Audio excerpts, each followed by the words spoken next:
Picture this. The road out of Jericho in the late afternoon. The dust is the color of old bread, and it hangs in the air at knee height because too many feet have just passed through it. The city walls are behind, still warm from the sun. The road ahead curves toward Jerusalem, and on it, a crowd, maybe 100 people, maybe more, is moving the way crowds move when they are following someone they cannot quite believe is walking among them. Pilgrims, merchants, children running between legs. Somewhere in the middle of that crowd, a teacher from Nazareth. And on the side of the road, in the dirt, his back against a stone that has been warm against his back for years, a blind man is sitting. His name is Bartimaeus. His cloak is on his shoulders. It is the only thing he owns, and he is shouting. He is shouting a name he has never seen attached to a face. "Son of David, have mercy on me! Son of David, have mercy on me!" The voice is not polite.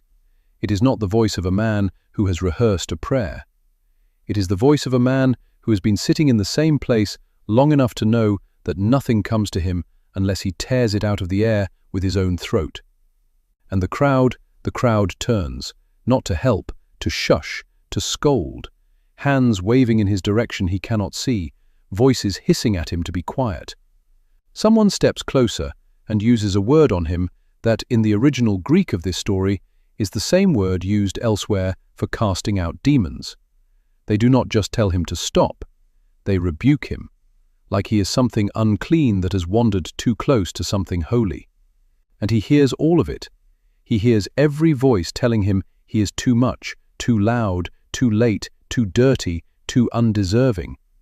And then, and this is the moment, he opens his mouth again and he shouts louder. Not quieter, louder. The Greek phrase the Gospel uses here means much more. He doubled himself. He poured what was left in his chest into the air, and he made sure the man walking down that road heard him over every voice that was trying to bury him. And somewhere in that crowd, the teacher from Nazareth, who has been walking, who has been moving toward Jerusalem and the week that is going to end him, stops walking, stops moving, turns his head toward a noise the rest of the world has been trying to silence, and the dust settles. If you have ever prayed for something so long that you started to wonder if your voice was the problem, this story is for you.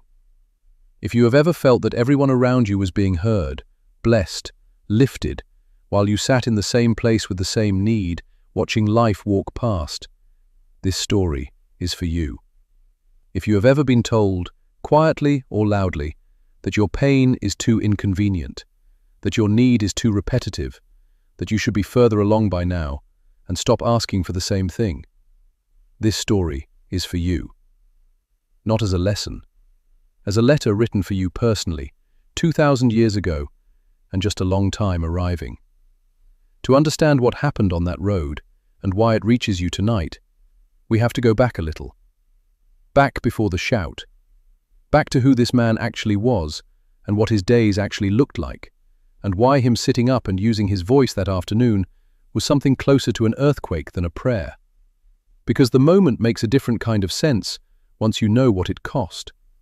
If quiet evenings with these stories are something you need right now, stay with us, subscribe, there will be more like this.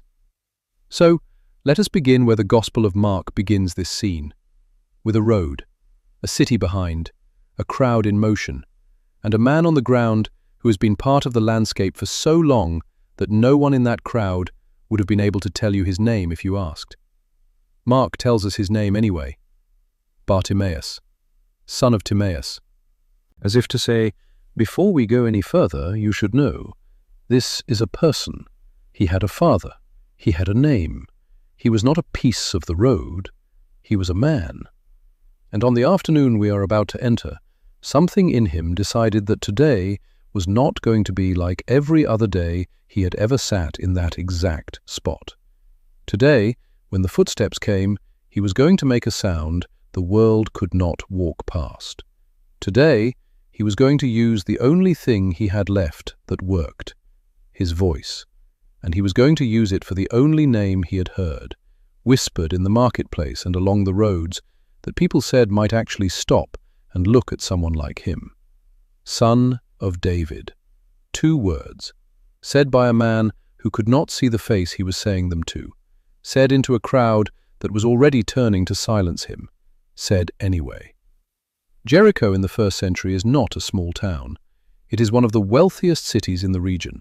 Palm trees, balsam groves, a winter palace built by Herod that smells of cedar and imported stone.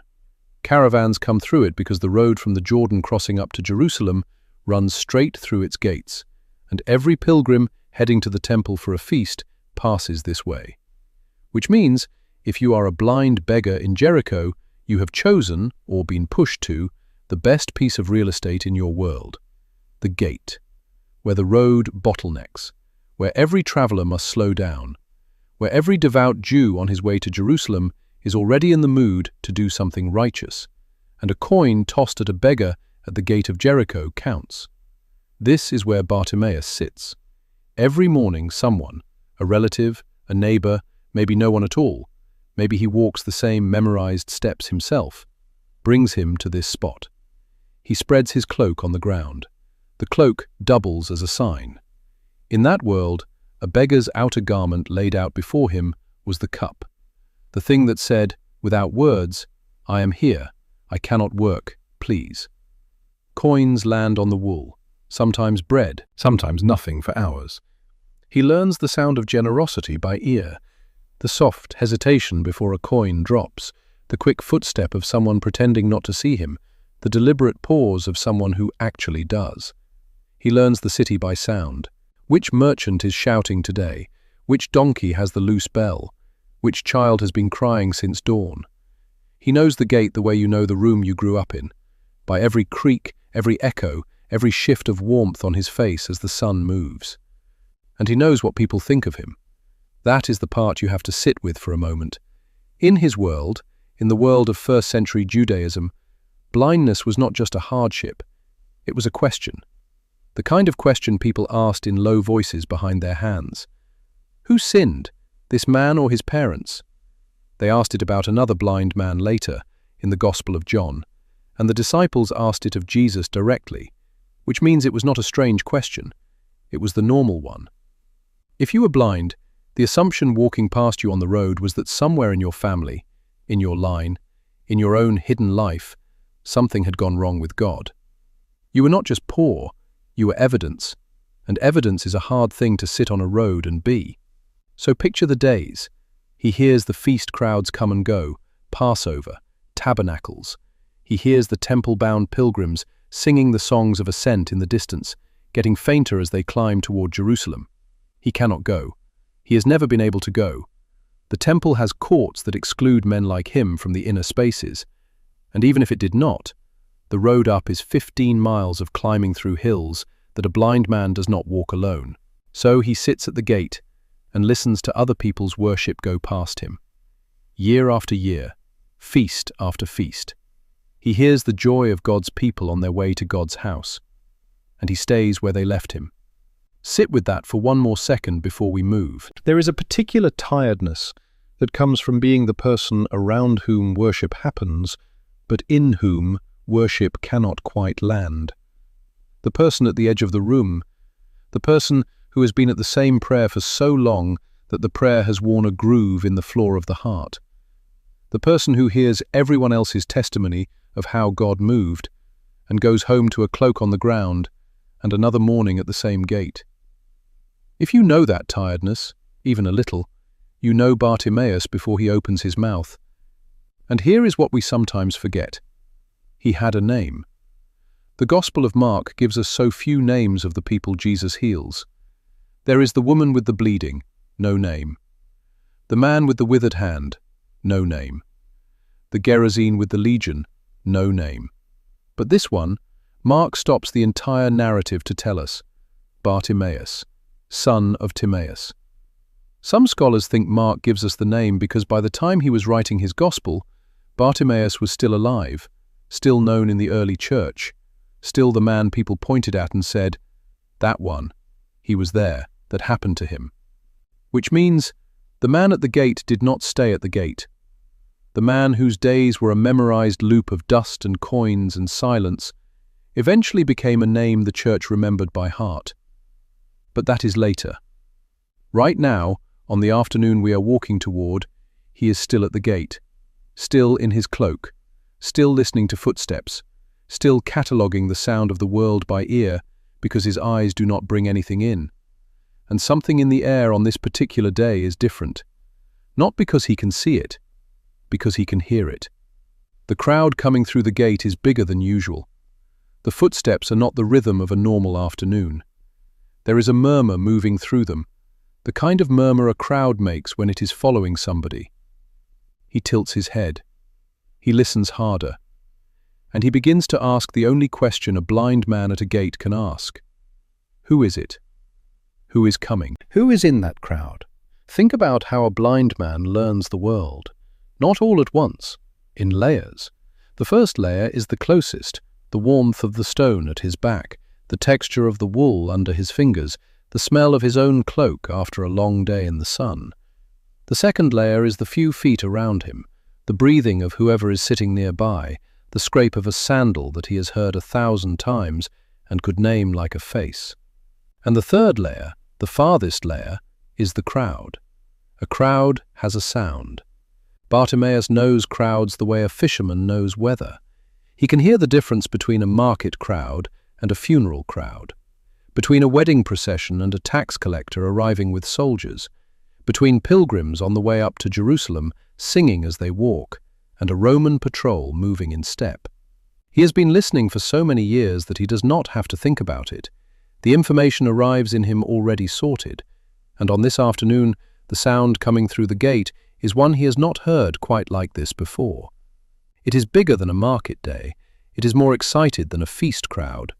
There is a center to it, a weight, a gravity. People are not walking past one another the way they do on a normal road. They are walking in the same direction, around something, the way iron filings line up around a magnet. He hears it in the rhythm. He hears it in the murmur, the low, constant murmur of voices passing the same name back and forth like a cup. So he does what he has always done. He asks. He reaches up toward the nearest moving footstep, and he asks, "Who is it? Who is coming through?" And someone, Mark does not tell us who, just someone, a stranger probably, a person in the crowd who does not bother to slow down, tosses the answer over a shoulder. Jesus of Nazareth is passing by. 5 words. That is all he gets. No introduction, no explanation, no miracle list, no theology. Just a name, a town, and a verb in the present tense. Is passing by. Sit with how thin that information is. It is not a sermon. It is not a personal invitation. It is not even fully a sentence. It is what you might say to a stranger who stopped you for directions when you were already late. And it is enough. Because Bartimaeus had been listening for a long time, not just to the crowd that afternoon, to everything, to years of conversations at the gate, years of pilgrims coming back from Galilee with stories, years of caravans pausing in Jericho for water and food, and travelers sitting in the shade near him and saying, "You would not believe what we saw up north." A teacher from Nazareth, a blind man in Bethsaida, a leper near Capernaum, a widow's son sat up on a stretcher. They are saying he is the son of David. Bartimaeus could not see any of it, but he heard all of it. He had been collecting these reports in the dark of his own head for who knows how long, the way a man with no money tucks small things into a corner of his mind in case one day he needs them. Names of villages, names of people. The phrase that kept coming back, Son of David. A title with a particular promise inside it, drawn from the prophets, that when the true Son of David came, the eyes of the blind would be opened. He had heard that prophecy too, sitting in the back of the synagogue on the days he could get there, where men like him sat. Isaiah read aloud, "The eyes of the blind shall be opened, the ears of the deaf shall be unstopped." He had heard the words. He had let them rest in the dark. He had not let himself hope on them too loudly. And now, through the gate he had memorized by sound, that name was walking past him. Not in a story brought back by someone else. Not on the lips of a stranger from Galilee describing what he had seen. walking, past, him, today. Notice what does not happen here. He does not stand up first and ask for proof. He does not say, "Well, let me wait and see if this is really him." He does not say, "I have heard so many things I cannot trust this one." He does the opposite. The information lands, and before he has time to talk himself out of it, his mouth is already open. This is the small turn in the middle of this chapter, and it is worth slowing down for. The difference between Bartimaeus and most of us is not that he had more information. He had almost none. He had a name and a town and a rumor and a verse from Isaiah. That is it. The difference is what he did with the thin information he had. He treated it like enough. He let a fragment do the work of a certainty. And maybe that is the question this chapter asks you, quietly, without ever putting it in those words. What would you do tonight if you treated the small thing you have already heard about him as if it were enough? Not more proof, not another sign, just the rumor that has been sitting in the back of your own dark for a long time. The verse you half believe, the moment from years ago you cannot quite explain away, the kindness you received once and did not know where to put. What if that were enough to open your mouth? Because for Bartimaeus, it was. The verb in the Greek for what the crowd told him, that Jesus is passing by, has a particular weight to it. It does not mean strolling. It means moving through, in transit, on his way somewhere else. The crowd was telling Bartimaeus, in effect, he is not staying. He is going up to Jerusalem. He is here now, but he will not be here in 5 minutes. And Bartimaeus understood that. He had spent his whole life listening to footsteps fade. He knew exactly how long it took for a man to walk from the gate to the bend in the road and disappear. He had maybe a minute, maybe 2. The window between hearing the name and losing it forever was the width of a breath, and in that breath he made a sound. The first sound, the first son of David. Have mercy on me. The cry that the rest of this story will turn on. He has not been touched yet. He has not been seen yet. He has not even been answered yet. He is still sitting in the dust, still in the cloak, still blind. But something has already changed in him that the crowd will not understand for a few more seconds. He has decided that the name he heard is worth using. And once he decides that, he is not going to wait for permission. The cry leaves his mouth, and the crowd reacts before Jesus does. That is the thing to notice first. Before the teacher from Nazareth has turned his head, before anyone with authority has weighed in on what just happened, the people closest to Bartimaeus, the ones standing right next to him, the ones whose sandals are within reach of his hand, have already decided what this noise is and what should be done about it. They turn on him. Mark uses one word to describe what they do. In Greek, epitemon, and the word matters because it is not a small word. It is not the word you would use for a parent shushing a child in a marketplace. It is not the word for telling someone in a crowd to lower their voice. It is a heavier word than that, a sharper word. It is the word the Gospels use when Jesus rebukes the wind in the storm. It is the word the Gospels use when Jesus rebukes a fever in Peter's mother-in-law. It is the word the Gospels use again and again when Jesus rebukes unclean spirits and tells them to come out of a person and be silent. It is the word for casting something out. Sit with that for a second, because it is what the whole chapter is built around. The crowd looked at a blind beggar crying for mercy from the Son of David, and the word that came out of their mouths was the word you use on a demon. They did not just want him quieter. At some level they could not have articulated, they wanted him gone. They wanted whatever this was, this noise, this need, this embarrassment on the side of the road, out of their procession. The man with the cloak on the ground was, to them, a disruption to be expelled, not a person to be helped, an interruption to be exorcised. And here is what makes it almost unbearable. They were on their way somewhere holy. They were following the teacher up toward Jerusalem. They were the religious crowd. They were the ones who had left their work that afternoon to walk in the wake of a rabbi everyone was beginning to call the Son of David. And in that exact moment, With their hearts presumably tilted toward heaven, they could not see that the blind man at the side of the road was the very kind of person their teacher had spent 3 years stopping for. They saw a problem. He saw a hope. There is something honest to admit here, and the friend in the room would not skip it. The crowd is not a villain in this story. The crowd is a mirror. Because most of us have been the crowd. Most of us have been the person walking past someone whose need was too loud, too repetitive, too inconvenient, and felt, even if we never said it out loud, that they should keep it down. And almost all of us have been the crowd toward ourselves. That is the harder mirror. There is a voice that lives inside many of us, learned from somewhere along the way, that uses on our own pain the same word the crowd used on Bartimaeus. Be quiet. You have asked enough. You are making too much of this. Other people have worse. You should be further along. You should be over this by now. Stop drawing attention. Stop being so much. That voice is doing exactly what the crowd on the road was doing. It is trying to exorcise the need rather than bring it to the one walking past. If you have ever felt that your own pain was an interruption to your own holiness, if you have ever heard a voice in your head telling you to keep your prayer smaller, to keep your need quieter, to stop bothering God with the same thing again, you have heard a version of epitemon from inside your own chest.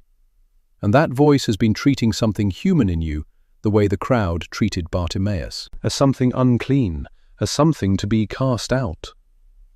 Notice what the voice never tells you, though. The voice never tells you that Jesus shared its opinion. It just lets you assume he does. It dresses itself up in religious clothes and acts like it speaks for him. And on the road out of Jericho, that is exactly the impersonation the crowd was running. They were standing between a blind man and the Son of David and acting like they knew which sounds the Son of David wanted to hear. They were wrong. They were so wrong that within minutes, the same teacher they were following would stop the entire procession, turn his whole attention toward the noise they were trying to silence, and ask for the man to be brought to him. The crowd does not know this yet. Bartimaeus does not know this yet. All Bartimaeus knows is that the voices around him have just used the kind of word on him that people use to drive things out. The kind of word that, if you let it in, makes you smaller, makes you doubt that your cry was a prayer at all, makes you wonder if maybe they are right. Maybe you are the wrong kind of noise to be making on this road. Maybe the Son of David did not come for the man whose cloak is spread on the ground. He hears the word land.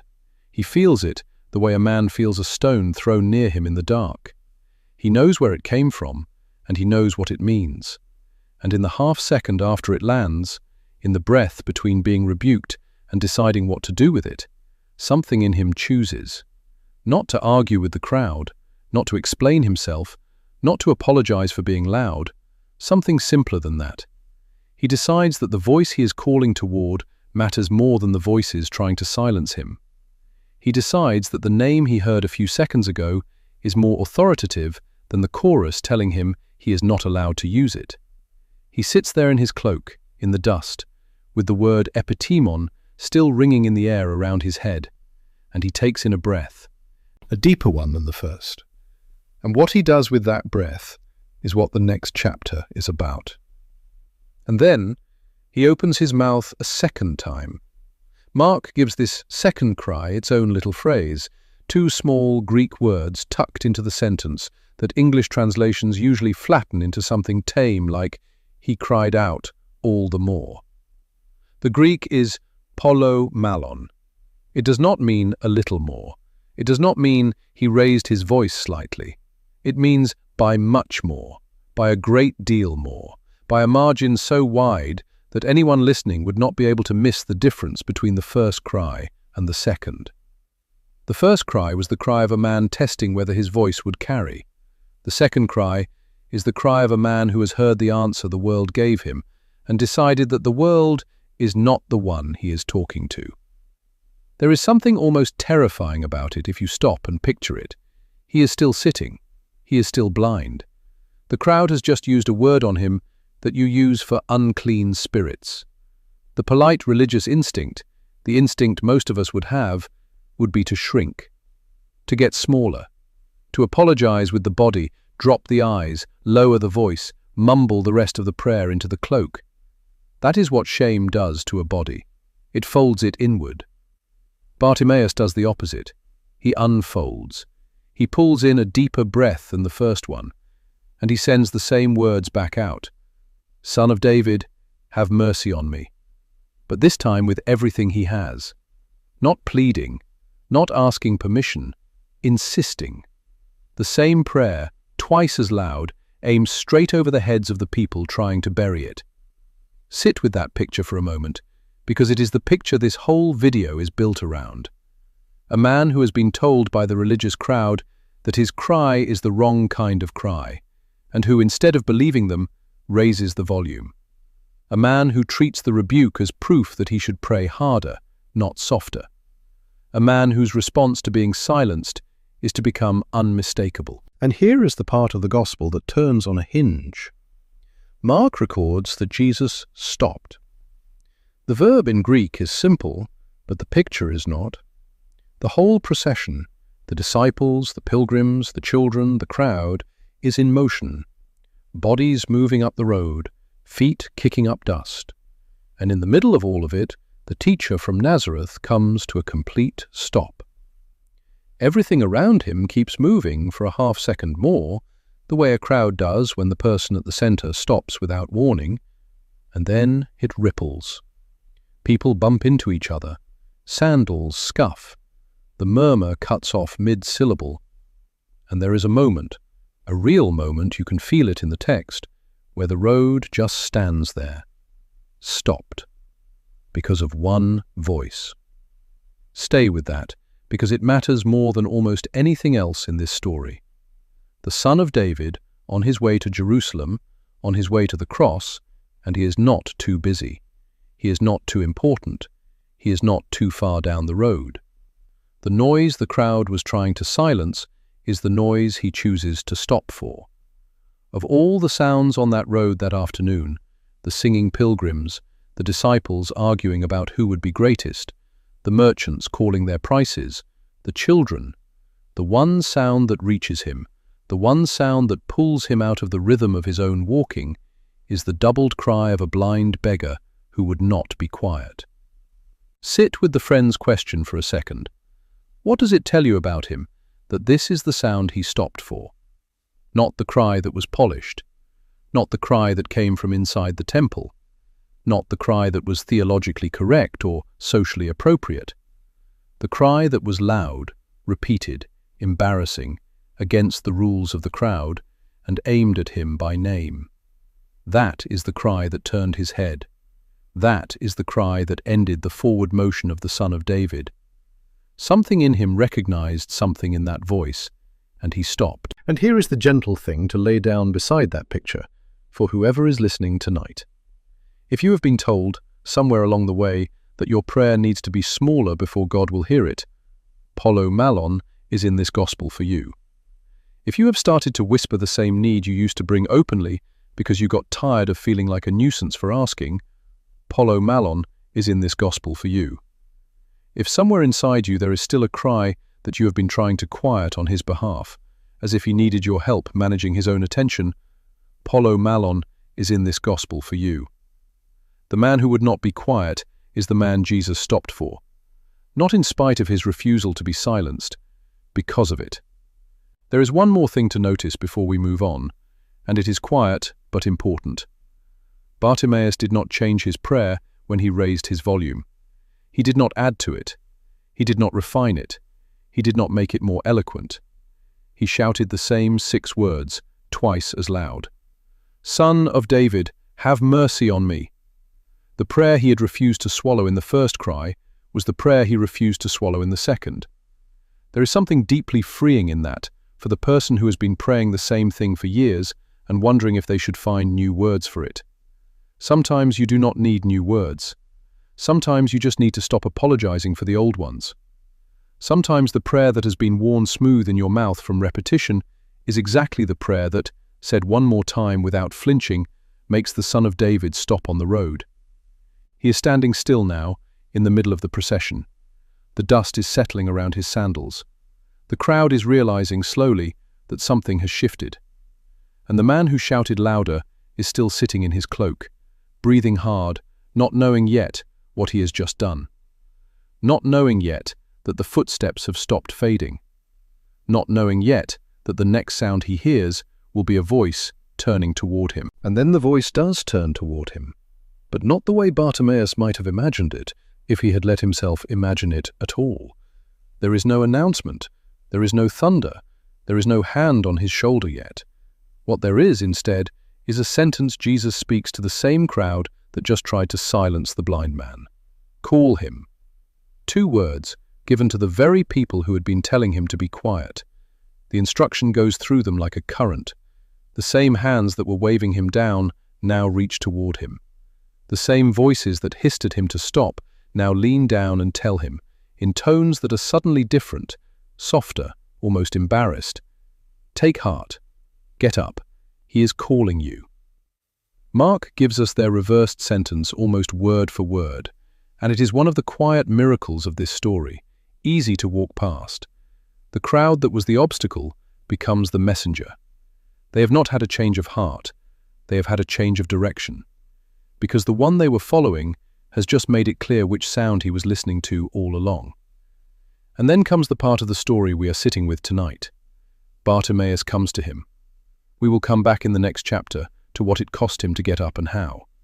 For now, stay in the moment after he arrives.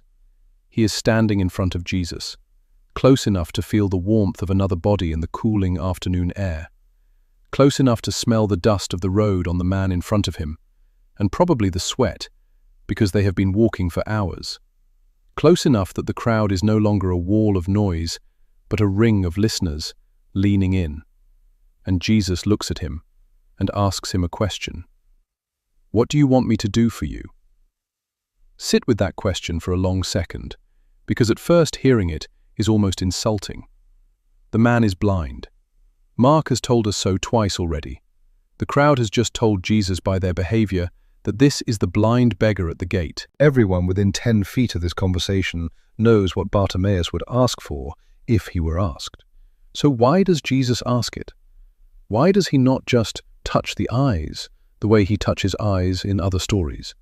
Why does he not just speak the healing word into the air and let it land? Why does he, of all people, the one who, according to John, knew what was in a man and did not need anyone to tell him, ask the man whose need is obvious to spell out what he wants? The friend in the room would tell you quietly that this is one of the most tender questions in the Gospels, and it is tender for a reason. Because Jesus is not asking because he does not know. He is asking because the man has been treated as a category for most of his adult life. The blind one, the beggar, the unclean one, the one with the cloak on the ground, the one you toss a coin at without slowing down, the one the crowd tried to exorcise like a demon when he opened his mouth. Categories make people into problems. Categories let you walk past. And Jesus, in the moment when he could most easily have treated Bartimaeus as a category, the blind man, of course he wants his eyes, does the exact opposite. He stops the procession. He calls the man over. He looks at him, and he asks him to speak for himself. He gives him the dignity of his own request. There is a small detail buried in the Greek that the friend would point out without making a meal of it. The word Bartimaeus uses to answer is not the ordinary word for teacher. It is rabboni. It is rare. It is more intimate than rabbi. It is closer to my master or my dear teacher, the way you might address someone you have known and loved for years. The only other person in the Gospels who uses that word is Mary Magdalene, in the garden, on the morning of the resurrection, when she recognizes the voice calling her name. So the blind beggar in the dust outside Jericho addresses Jesus with a word so personal that the next time it appears in the New Testament will be in the mouth of a woman who has just realized she is looking at the risen Lord. He has never seen Jesus' face, and he already speaks to him like he has known him for years. Then he answers the question, "Rabboni, that I may see again." Notice the simplicity. He does not flatter. He does not bargain. He does not list his sufferings or recite his case. He does not say, after so many years, after so much darkness, after all I have endured. He just says it. The plain thing. The thing his whole body has been asking for since he was old enough to know he could not see. There is something almost shy about prayer like that. It is the prayer of a man who has stopped trying to make his ask presentable. Sit with this for a moment, because it is what this chapter wants to leave in your hands. Most of us have learned somewhere to bring God a version of our need rather than the need itself. We bring the polished version, the acceptable version, the one that does not embarrass us in the telling. We pray around the thing we actually want, because we are not sure we are allowed to want it that plainly. And then we wonder, quietly, why prayer feels like talking through a wall. Look at what Jesus does on the road. He does not need Bartimaeus to perform. He does not need him to pray correctly. He just wants to hear him name the thing, the plain thing, the thing under all the other things, the longing he has not let himself say out loud because too many voices have told him it is too much to ask for. And maybe, only if it is true for you tonight. That is the gentlest invitation in this whole story so far. To stop translating your prayer into something more acceptable before you bring it. To stop praying around the thing. To do what the blind man did when he was finally close enough to be asked. To say the plain thing. And to trust that the one asking is not asking because he does not know. He is asking because he wants to hear it from you. He has stopped the whole road for that. Now go back in the scene for a moment, because we walked past something. Between the crowd telling him to take heart and Bartimaeus standing in front of Jesus, Mark slips in one small sentence. The kind of sentence you can read 100 times and not notice. Throwing off his cloak, he sprang up and came to Jesus. 3 actions in one breath. He throws off the cloak. He springs up. He comes. Mark could have left the cloak out of it entirely. He could have written, he got up and came to Jesus, and the story would still make sense. Instead, in a gospel that is famously short on detail, the most economical of all the gospels, Mark stops to tell you about the cloak. He tells you because the cloak is not just clothing. The cloak is everything. Sit with what the cloak actually was. In the world of a first-century blind beggar, the outer cloak, the himation, was not an accessory. It was the entire infrastructure of his life. By day, it was the cup. Spread on the ground in front of him, it was the surface coins landed on, the visible sign of his need, the boundary that said, "This is my space at the gate, please drop something here." By night, it was his blanket, the thing that kept him from freezing in the cold air that rolls down off the hills of Judea after sundown. It was also, by Jewish law, a thing that could not legally be taken from a poor man as collateral overnight, because everyone understood, even the law understood, that this single piece of wool was the difference between a beggar surviving the dark and not. The cloak was his shelter, his ledger, his proof of address, his one possession in the world. So picture it. He has just heard the words, "Take heart, get up." He is calling you. He cannot see the man calling him. He does not know what is going to happen. He does not have a guarantee. There has been no touch yet. There has been no promise. There has been only an invitation, called across the dust by people who, a minute earlier, were trying to silence him. And in that moment, before anything has been done for him, while he is still blind, while the miracle is still a hope and not a fact, he throws his cloak away. Not folds it, not sets it down carefully. Mark uses a verb that means casting off, flinging, the kind of motion you make when something is in your way and you do not have time to be neat about it. He throws the wool aside. The coins it had collected that day, if there were any, scatter into the dirt. The blanket lands somewhere he will not be able to find by touch in a hurry. And then he springs up. He moves toward a voice. There is something almost reckless about this if you stop and look at it. A blind man, on a road, has just gotten rid of the one thing standing between him and starving by morning. Not after he could see. Before the eyes opened. Before the request was even spoken out loud. Before he had any proof that the man calling him was going to do anything more than ask him a question. He let go of his life before his life had changed.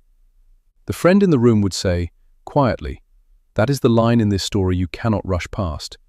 Because most of us have done it the other way around. Most of us have told God, in some unspoken corner of our prayer, that we will let go of the thing we are holding when we can see what comes next. We will release the grip on the cloak when we have proof of the healing. We will throw off the shelter when we are sure the new shelter has been built. That is the negotiation we run, even when we do not say it out loud. Show me first, then I will move. Bartimaeus does the opposite. He moves first. He treats the call as if it has already happened. He lets go of his only possession before he has been given anything in return. He acts as the voice he cannot see is more reliable than the cloak he can feel under his fingers. And here is the part that is easy to miss. The cloak was not just his possession, it was his identity in that town. Anyone who had ever walked past him at the gate had walked past that cloak. The shape of him in the dust, wrapped in that worn wool, was how Jericho recognized him. It was his sign that said, "I am the blind beggar at the gate, please."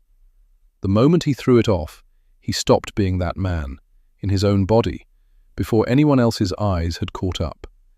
He had not been healed yet, he had not been touched yet, but somewhere inside him, the man who sat at the gate was already over. There is a quiet question in this for whoever is listening tonight, and it does not need to be sharpened into a point.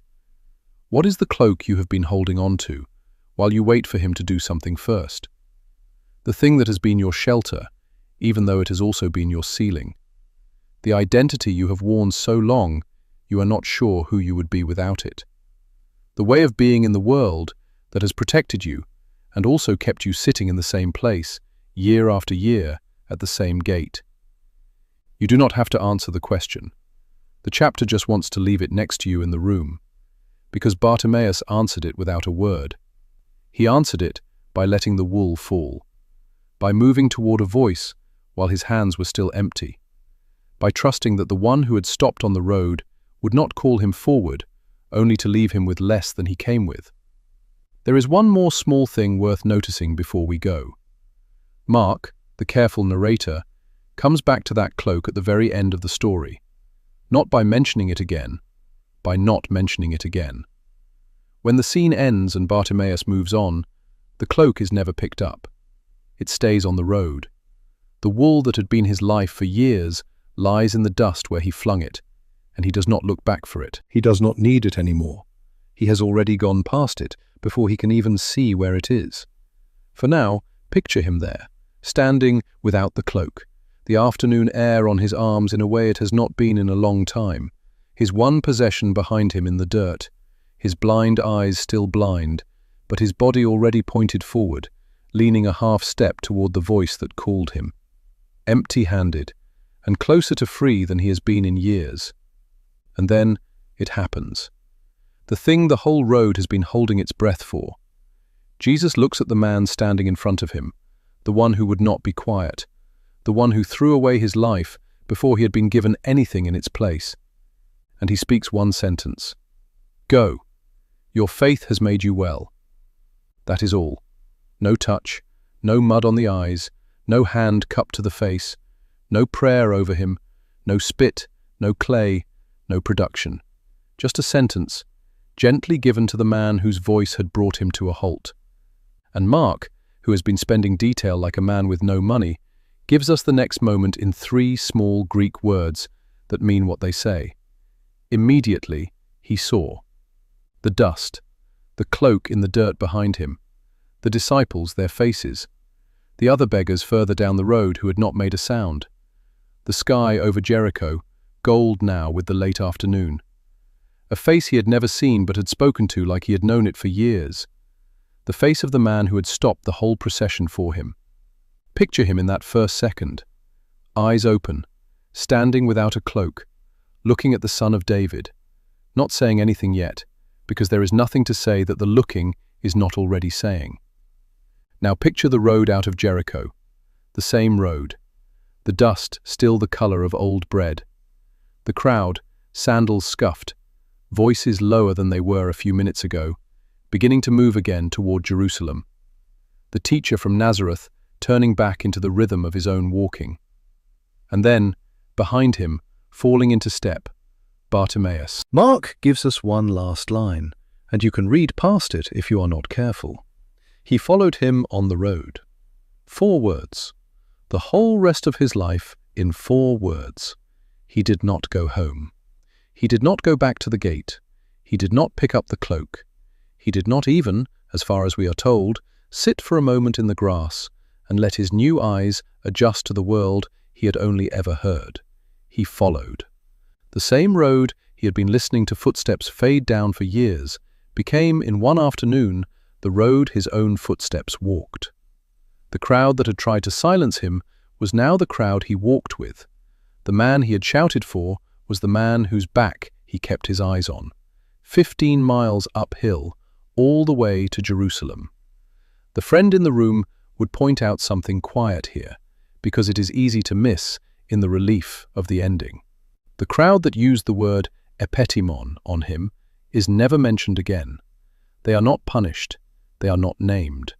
They simply disappear back into the road, absorbed into the procession that had absorbed them in the first place.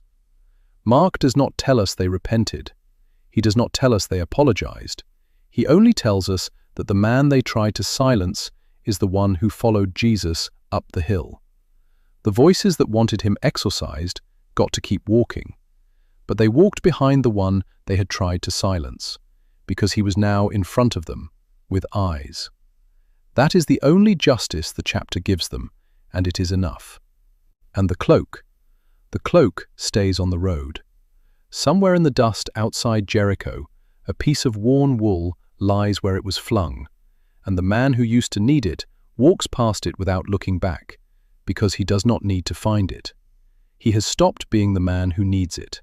Tradition tells us that Bartimaeus did follow him all the way to Jerusalem. Tradition tells us he was there during the week that ended Jesus, and that he was one of the named people the early church kept pointing at and saying, "That one, he was there, that happened to him." Mark, writing the Gospel maybe 30 years later, writes his name in for a reason. Bartimaeus, son of Timaeus, the man who would not be quiet, the man who let go of his cloak before his eyes opened, was still around, still telling the story, still saying, "He stopped for me." So let us go back to where we began. The road out of Jericho in the late afternoon, the dust at knee height, the man on the side of the road, his back against a warm stone, his cloak on his shoulders, his voice tearing the air over the heads of people trying to bury it. The teacher from Nazareth, walking. And then, in the middle of all that motion, the small, still moment that is the secret center of this whole story. He stopped. 2 words you can hold in your hand. He stopped. The Son of David, on his way to the cross, with the weight of the coming week already on him. He stopped on the road for one voice that the world wanted gone. Sit with that for a long moment, because it is what this whole evening has been walking toward. He stopped. He was not too far down the road. He was not too important. He was not too late. The cry he stopped for was not the polished cry. It was not the quiet one. It was the doubled, repeated, embarrassing, against the rules cry of a man who had no reason to believe today was different, and who shouted anyway. Maybe tonight you have been praying the same thing so long you have started to apologize for it before you say it. Maybe there has been a voice inside you, learned from somewhere, that has been using a quiet version of epitemon on your own need, telling you to stop, to be smaller, to not bother him with it again. Maybe you have been waiting for him to do something first, before you let go of the cloak you have been holding. Hear this. He is not walking past you. He has never walked past you. The cry you have been afraid is too much is the cry he turns his head for. The need you have been told to keep quiet is the need he calls forward. And the cloak you have been clutching while you wait for proof, he is not asking you to keep it warm. He is asking you to come. The next time the voice in your chest tells you that your prayer is too loud, too repetitive, too small, too late, remember the dust outside Jericho. Remember the doubled cry. Remember the cloak in the dirt. Remember the 4 words at the end. He followed him on the road.